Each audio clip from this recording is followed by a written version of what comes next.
Саламатсыздар ме, құрметті оқырмандар.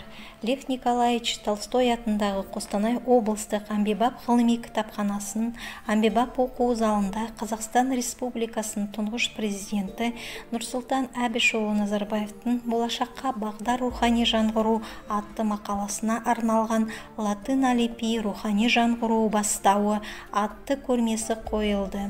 Көрмеде бірнеше мерзімді басылымдарда жарияланған материалдар қойылды. Осы көрмеде 2017 жылы номер 10 мәдениет журналында Ахмет Байтұрсынұлының атындағы Тіл білімі институты тіл тарихи және диалектология бөлімінің жетекшісі, ғылыми қызметкері, филология ғылымдарының кандидаты Сейітбекованың «Жаңа әліпби болашаққа бағдар» атты мақаласында латын әліпбиіне көшуге байланысты нақты шешімдерін атап көрсетті.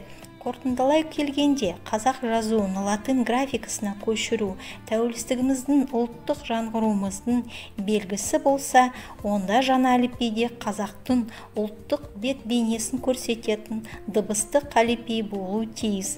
Бұл өз кезегінде шеттен енген кірмелерді тілімізге игеруге, бейімдеуге жол ашады.